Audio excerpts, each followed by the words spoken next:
ans. Ceux qui ont 5 ans vont trouver solution, si la bango ils sont 5 ans. Et plan la bango est anine. Plan la bango est que dans 5 ans, ceux qui Félix Azakaka, à l'omouette, pour pas continuer plan la bango. Donc dans 10 ans à cause de la thé. Dans 10 ans à cause de la thé, Bissot continuer sur l'opération à Bissot. Et ça sera très difficile que tous allons déjà aussi tout le monde à Est, tous allons à Rwanda, mais de l'autre côté, ce que tous allons faciliter à Koya Kozonga, parce que le Congo va prendre des dispositions pour empêcher Bissot Kozonga na Congo. Il ne peut se vivre. Il ne peut se vivre. C'est ça leur plan. Et na deuxième plan à Bango, par lobby sikoyo que non, la République démocratique du Congo, pas ça 50% ya militaire, Bango peut pas ça 50%. Ceux qui commencent à payer ça 50%, Bango 50%. Tozongi na mixage et brassage. Ceux qui n'ont pas dit le représentant na Bango, c'est le ministre de l'Intérieur et à Rwanda. Pambate, tout discuter na Bango na Doha, ce ne sont pas des Congolais, ce sont des Rwandais. Et maintenant, comment les Rwandais peuvent nous demander dans notre pays, Bango va payer ça 50%, il y a des militaires, Bissot peut payer ça 50%. Donc, là, Kabila a causé à l'est de la République pour dire aux gens qui sont à l'est de la République. D'ailleurs, on a un salam mixage et brassage à Basoda Mouké. Mais tu sais qu'il y a 50-50. Vous comprenez, hein? Donc, tu sais, Kamar. Bango va payer Kamar, Bissot peut payer Kamar. Mais on se pose des questions. Comment tu peux diviser l'armée dans le Rwanda? Il ne peut se vivre. Il ne peut se vivre. Mais pas toi, na bavandaki na Bunagana. Na troisième demande na Bangoyoka. Bavandaki na Bunagana. Bazaki na bisika tout bavandaki. Mais bazaki na Goma na Bukavu. Mais ce qui s'est passé na Goma na Bukavu, bazaki déjà pour nous. Ba infiltrer biso. Ba bazo sala na babar, ba na basi na babar. Ba serveur, na ba boîte de nuit, na ba hôtel, ba zui misala na ba Goma na Bukavu. Jour Goma etomba, ba tunyonso ba bandaki ko servir na ba akomangi na ba teni na nzoto. Akomangi na ba teni na nzoto. Parce que moi je me suis toujours posé des questions. Itumba ezo bundama na barrière. Mais na kati ya Goma bazo signaler déjà que non, il y a les éléments de M23 déjà na Goma. Pas côté la Ginzelani. Donc, bah déjà la Goma, bah yeko lukamisala, bah yeko salabo. Mais tant que bah yeko sarabiso que Rwanda des ambo comme quoi bien, Rwanda va tout vivre bien, mais bah zolo nga bah zolo lukamisala na Goma. Il ne peut se vivre. Il ne peut se vivre. Mais elle bah yoki bisoto bani na Kinshasa, chef de l'État termine à Lubumbashi, a lobby que nous allons changer la constitution. Parce que naki bah mobiliser mbongo ebele. Parce que millions et des millions pour corrompre les officiers supérieurs et armés de façon que pas les cas pas à déjà na Goma na Bukavu pour que la constitution na biso ezala changer. Il ne peut se vivre. On doit kenda ki côté kapla na bango eza chiko chitamu. Parce que na yoka ki bato ebele ba lobby ba kanga chiko c'est faux. Chiko atambola kana na Kinshasa aza à l'aise. Chiko akenda ki ndeko pesa information batuniye yonde mutozaki commandant la 3e zone de défense. Expliquez biso comment ezalaki muke retrait stratégique. Abino retrait stratégique ezalaki chef d'état-major na chef à maison militaire à chef de l'État. Donc passer Chiwewe na Frank Tumbabamoun. Abi bangonde babadaki ko pesa nga ordre ya na yebi sabasoda bazong. Mais yemoko chikwa kamwe alobi boy. Er tozo ça la retraite stratégique. Donc cela veut dire place tozo ka nokoyoka M23 à récupérer. To sali retraite stratégique oyoka repli stratégique oyoka place tozo ka na M23 ya côté. Et ceux qui boké bo sali résistance bo bengali bango yoki 2 jours après babengi yo retirer basoda place na bazonga sim. Abi batumi baloyi de babandaki ko benganga nazongi sa basoda na sima parce que bato ebele bazo ebate dans l'armée batumi balé baza na droit ya ko benga chef de l'État eza chef à maison militaire na chef d'état-major le reste vous avez droit à ko benga chef de l'État tu ne peux pas du moins chef de l'État a benga yo mais yo ko benga ete Et maintenant, Chico Chitambo peut avoir les numéros du chef de l'État. Mais moi, je suis exact. C'est ce qu'on bengi. Et ça a un numéro, et ça autorisé. Et bien, le chef de l'État, il y a un chef de l'État, et ça éteint. Mais ça n'a éteint. Mais il y a ce qui a bengi au Eleki. Et maintenant, ceux qui vont tenter de bengi un numéro du chef de l'État une fois, deuxième fois, ils vont l'enlever, vous avez bengi la Eli. Et si on n'avait pas droit à bengi un chef de l'État. Nous allons bloquer maintenant le changement de la constitution. Et le qualifié pour ça qui va pousser na mango mango na goma na Bukavu. Il ne peut se vivre. Il ne peut se vivre.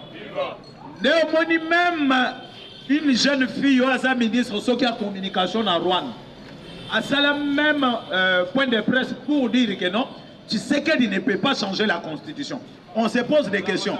Constitution et la République démocratique du Congo. Comment ministre et Rwanda Koki Kolobake, tu sais qu'il a changé. Là, il y avait déjà quelque chose. Donc le Rwanda considérait déjà la République démocratique du Congo Mbokanabango. Il ne peut se vivre. Mais là, on ne peut pas changer la constitution. Mais la troisième demande na bango na doa. Il ne peut se vivre.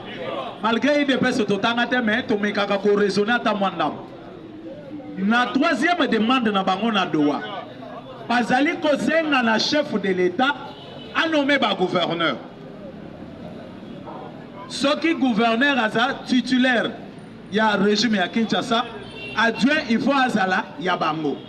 Ce qui titulaire aza ya bango, adjoint azala ya régime ya Kinshasa.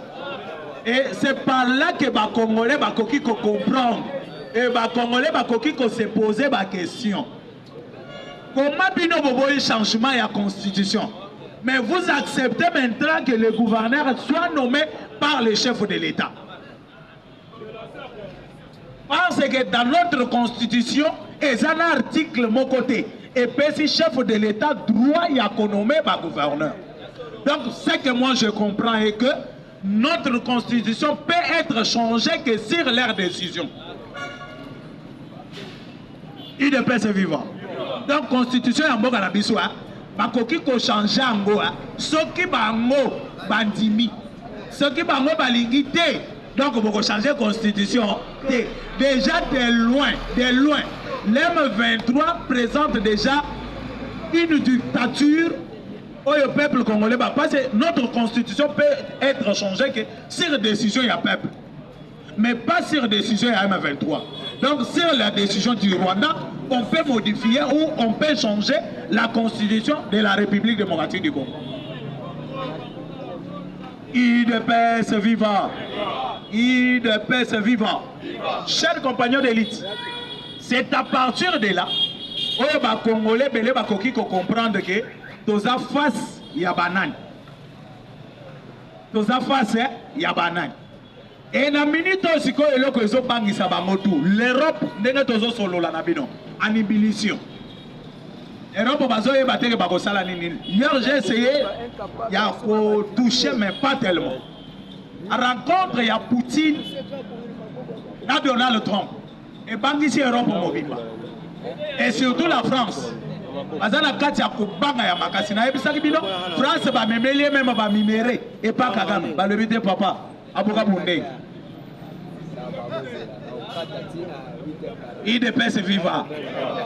Oyoka moi. On a la lobby à Kinship.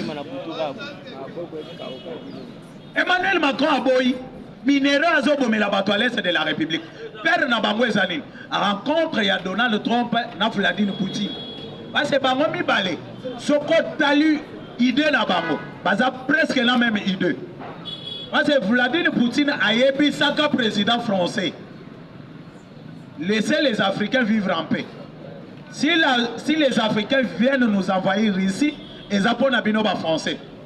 Vous êtes cités dans tous les dossiers sales de l'Afrique.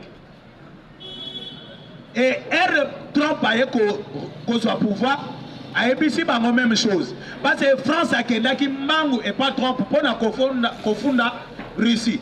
La France ne voulait pas qu'il y ait un contact entre Russie et les États-Unis d'Amérique.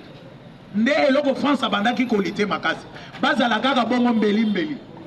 Et maintenant le fait que amoni bakutani ebangisi mbala moko parce que Donald Trump est président français accueilli kofunda Poutine et pas nae oh non Poutine azobotolanga balie na nga nyonso na kati Afrique. Président américain a yebisabi le seul les Africains c'est choisir des nouveaux partenaires. Ce n'est pas à toi de dicter les Africains des partenaires au bango bakoki kozua. Tika bango soki balobi ke bakobanda coopérer na Iran et Taliban. Bakobanda coopérer na Chine, basa libre. Parce que yo na France na mboka na yo, président moko te africain akoya ko dicter yo makambo yo ko sala na mboka na yo. Donc, il avait déjà senti que les deux présidents bazotambola na idée moko. Et maintenant pendant qu'il kosa l'effort, il y a que batika la kokuta na te. Pas solo la te, mais deux grands. Les deux présidents bakutani, ba solo et pesi mbala moko Europe mobimba, ils ont trouble. Nomoni Donald Trump a lobi na bango boya to solo la bino ba président européen. Ba kei bango nyonso mipiko. Ba kei pa mate ba lobi tolingi to ba ke ba solo li na Poutine nini. Ne ba bani réunion. Na réunion ba bandi je chute par là na moni déjà lo la zolela akende cop. Il ne peut se vivre. Mais il faut tout la vérité, tout le baboyo landi kazaka oyo ndeko nanga e chômeur. Ndenge na bimi palais boy ba petit batikali na mia ya danger. Nazoye bateke na ozoela ngo wapi. Bo soki na silisa na ebike moi 2000 moi 1000 ko sala nga moi bien. Surtout koto ya. Il ne peut se vivre. Sénégalais oui, à Congo Fitir. Nazoya. Il ne peut se vivre. Chers compagnons d'élite, ne trompe pas Bengisi Bam. Baye Bango Nyons. Babandi Kobeta Lisolo. Et chose grave, président ya Ukraine a épée. Babandi Ko Solo là. Ce qui bozo est battu. Puis tout le entre Ukraine et Russie. Et ça autant. Basangani. Accueillir pour intoxiquer les présidents ukrainiens, non? Peut ça biso espace, toute base na biso ya autant pour viser maintenant les présidents russes. Donc mon président russe a télémé à bandi kobeta bango moko pesi maya musus na lobi na minute oyo Ukraine atikali na 3 provinces na capitale. Nyonso baboto la pas Russie. Et ça na maboko ya Russie. Et maintenant bavandi, c'est comme si avant que le président ukrainien di maelo kwala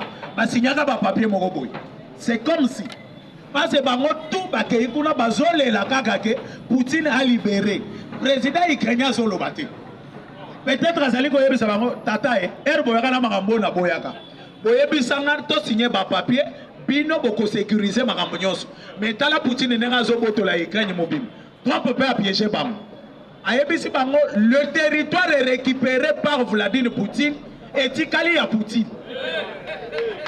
Poutine a kotika la, kotika moté. Oh non, trop pour comment yoko lo baboya, mais c'est vrai. Bino bobumbisa kiye. Aleki bino na makasa botoli. Botika acha président na akabola, Ukraine comme namu. Ba mususu kotoyo, yo pev Zelensky na batuna, botika la pe côté bozali. Oh non, ekoki ko sa ma bi savoir. Ndenge bozoli ngesa le mabongo te. Il faut aussi la République démocratique du Congo bazala na kimia. Comme vous voulez diviser la République démocratique du Congo, les partis Est et comme il y a Rwandais, les partis Oetikali Est dans le régime de Kinshasa, moi aussi je vous dis, comme vous voulez la paix en Ukraine, il faut la paix aussi en République démocratique du Congo.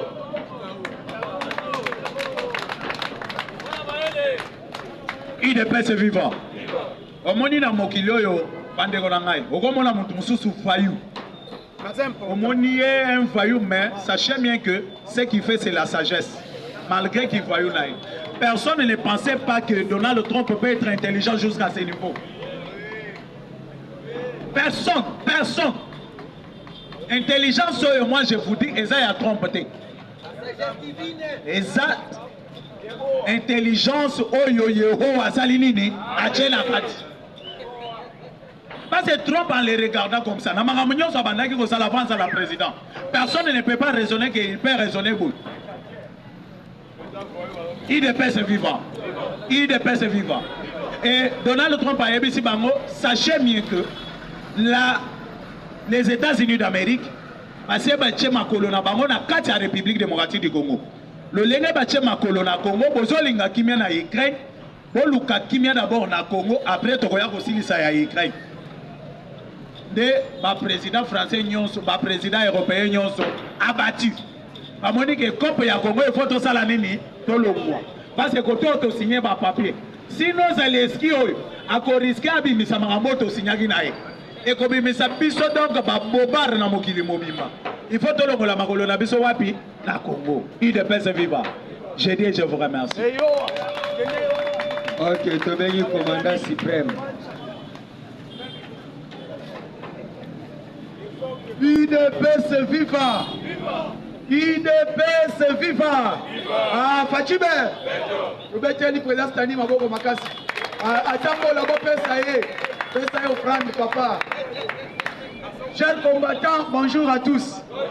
Merci beaucoup pour soutenir hier un peu mon transport à Zoke Musika.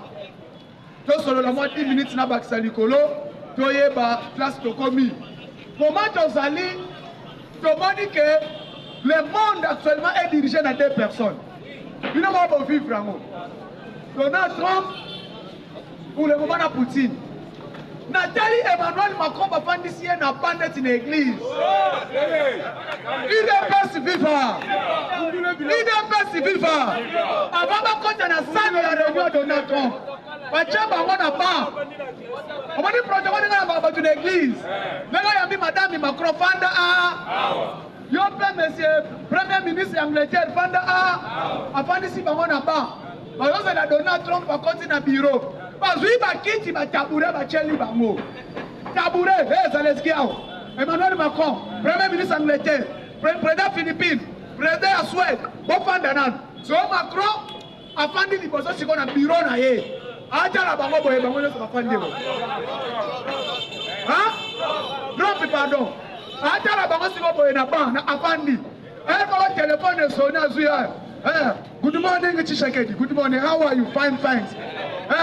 Jambo sana anabari mzuri. Akati krill alobi Macron anasuba kiwapi? Wana Macron na telefone na document na mabo. Afandi alebi akitisia ngona mabele. Donc baye kuneti bana ya misala. Macron afandi baluka boy kiti sikoyo, kiti pe ya liba. E mona idi pa zokate salini. Yango moni na ebisi Macron. Macron fandi. Trump alobi. Alobi na pasi bino 48 heures. Pour trouver solution. Na silisi guerre à RDC. Na silisi pe guerre ya ici na Ukraine. Et Poutine elle va coûter les 2 personnes, les 2 puissants du monde. Voilà qui Chine kuna. Voilà qui Corée kuna. Voilà qui Iran kuna. Voilà qui nyangala kati ya pede Macron kuna. Azate. Quand Bangami balé Poutine a sekaki. Poutine a donné des conditions. On a libéré l'Ukraine à condition. Pour l'Ukraine est à la Ukraine. Faut Sobawana alomwa. Sobawana salanidi alomwa. Naïva qu'on a pour un président comme Akuna. Naïva qu'on a continué un président. Oya comme Akuna. Ceux qui vont voter. Conditions encore. Autant pour le Maboko Nabino. Trump il n'y a pas de problème. Et Trump il parle au Bibo. Il n'a pas de bataille. Naïva n'a lobby influence chinoise à la RDC.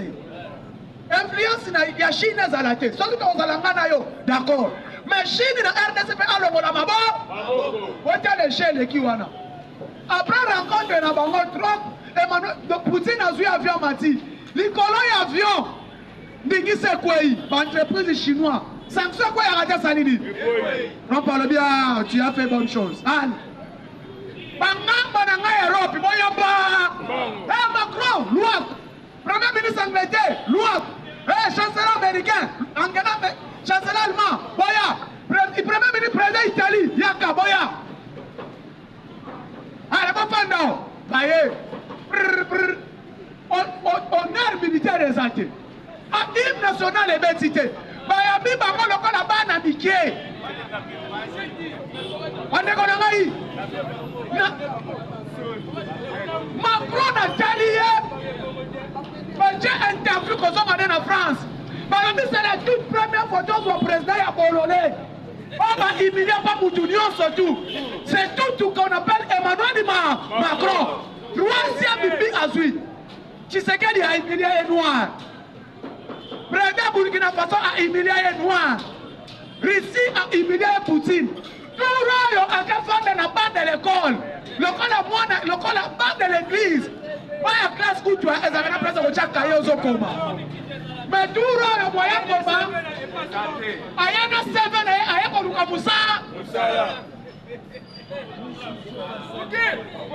Afandi. Nathalie Macron azoni mbalinga kweya. Ana Trump afandi azota la bangoka.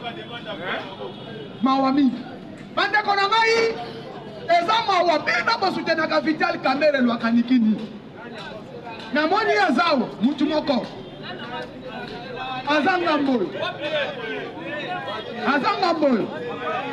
Mutu ya Vital Kamerhe lwakanikini ki. Nalo bate. Alba ebisinga ereko ki.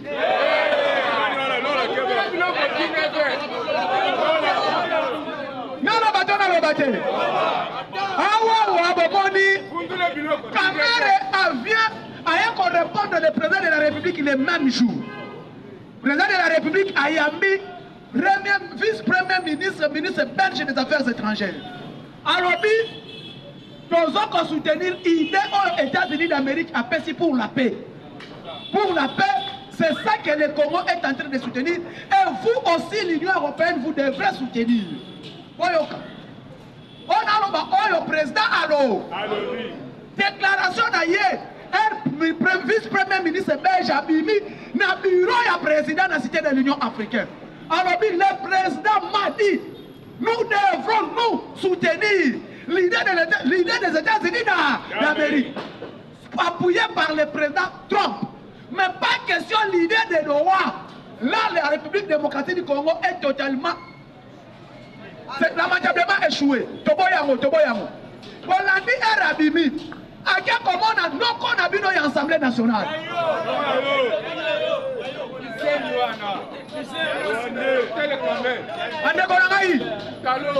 Mais l'homme le messieurs, Jean-Pierre Bemba a convoqué les réunions. Il y a présidium, il y a union sacrée. Il ne peut se vivre. Et l'Okoba Rwandais Bazoye Batezani. Nous avons l'accord de paix et l'accord de principe. Mais dans l'accord de paix, pourquoi on a signé l'accord de principe? Il y en a que Donald Trump a savoir mon goboui. Parce que dans les accords de paix, les Rwandais peuvent violer l'accord de paix. Et maintenant, il faut avoir un accord de principe. C'est ce qui va sécuriser maintenant l'accord de paix. Et maintenant, tout ce que nous allons négocier avec le M23, ça ne peut pas aller au-delà de l'accord de paix. Parce que c'est sécurisé par l'accord de principe. On parle de principes. On ne peut pas aller au-delà. Et maintenant, Rwanda, et les Kabamona va servir ma casse. Parce qu'on attend la carte M23, on va nous expliquer. L'unité c'est vivant. Ah, Fadjibé. Aussi, Missa offrande. Ah, Boyete. Ah, Boyete. Le comment besoin assez. Aussi, Missa. Avançons, pas si Missa. Non, le vieux Kamerhe, Akmani Balamoko. Amani Sikom Balamoko, le vice-premier ministre belge. Vitalo Ayobinini, non le bâté. Landaye Alobi, nous devons dialoguer avec nos frères du M23. Yokangaï, à 5 dialogue, Ezala national. La place président de la République Alobi, nous allons soutenir l'idée du président américain et accord de paix et accord de principe. Mais nous sommes d'accord que dans ma proposition nous sommes opposés à Yango. Et puis maintenant le Congo a causé la Wanake. Le Congo a d'accord dans l'accord de paix signé aux États-Unis et soutenu par le Conseil de sécurité des Nations Unies. C'est comme vient Vitalo à l'Obini, non la bataille à l'Obate. Il faut qu'appuyer l'idée à Senko. Il y a dialogue national. Dialogue Wana qui est Nanga, Franck Diongo, Kabila, Moïse Katumbi et l'Union sacrée et la société civile sous la médiation de l'Église catholique. Votez la place Ouana. IDPS FIFA. Vous en avez IDPS FIFA. IDPS FIFA. Des places Ouana. Elle a s'opposé. Le président Zwika vidéo. Il y a Vitali Ka. Parce que là, on a un groupe à l'Union sacrée. Même bataille. Personne n'a parlé. Maintenant, Jean-Pierre Bemba Bengisi, il y a Union sacrée. Alors, il y a Union sacrée. Aux ni secrétaire général, aux ni président de l'Union sacrée, aux ni l'Union sacrée, et ça quand on Fachi. Alors, le président m'a instruit. Notre président, il y a Union sacrée. Baye, avec les passos, il y a AMC Yote. Zala Liba?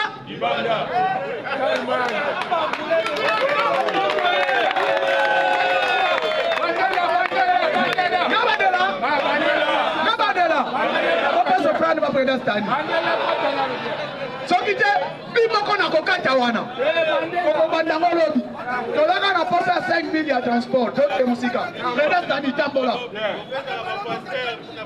kopesa ba passer na facilité biso ba évangéliste bo facilité ina pesi viva alléluia ikolobi boya binonio nyoto baati lukwe vokazo ya baati lukwe azoya ah yo presa ko mata aye yoko honorable Fise Kabuya ayaka aye yoko yope yoko wakati via zoya amesana koya oh Jean-Pierre Bemba vous allez bien comment mata vous allez bien hey monsieur kelemawa wana oya pasala ni somawa wana kedeko kuja mwaso ko ngisapeliki nanda oh yo zozo ngisangana ndite le président m'a nommé le haut représentant na yena kati Union sa depuis jour nul kakale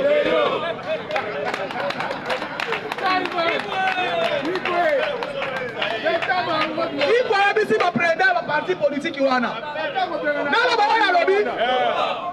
ya lobby ayabisi ba président ba parti politique wana le monsieur doit quitter l'Assemblée nationale na session septembre bobo ngisaba yabisa ba député Union sa azokende allo a violé texte et charte ya Union sa et puis congrès Union sacrée Zokoja un seul pôle ordre du jour qu'on confirme Tshisekedi et c'est lui notre prêt jour au Colombo moyen ça là on s'en mandat alors réunion ici on a dit réunion 5 minutes mais n'a pas passé un message n'a pas passé un message ici viens Zongi et maintenant on va l'arrêter à la Bouki Chombo oh bonjour monsieur Kamere vous êtes où Yakana nous ah on a CNS Toyokayo ya ba ebisi amoni selil all François Beyazan bimoyo ozokora okoya bisa biso fe téléphone etikala nanwa yo zonganda na ebisa kibino Tshisekedi maintenant va agir comme loup Lio alubaka nyama kolia na zamba te soki azwi akolia falia nyonso atikali wana mama na yebisi bino tangu nangu azo yebisa bino nazana ba joueur nanga na kati ya Union sa me joueur yango nani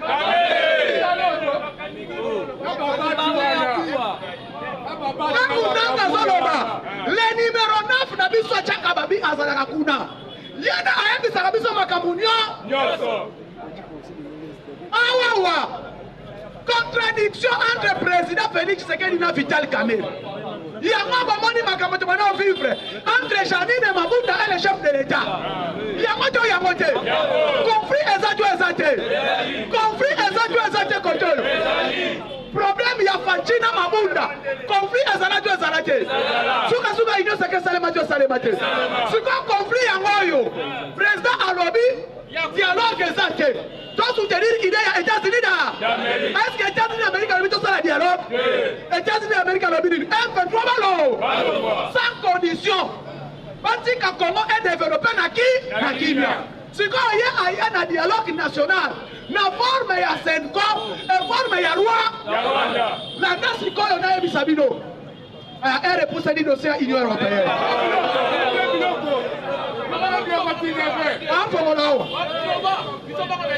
Union Européenne sikoyo basali nini Amérique ayebisi bango bolongo na makolo na RDC Macron sikoyo malin ayebisi bango te tokolongwa te il faut dialogue national. Dialogue national, il y a un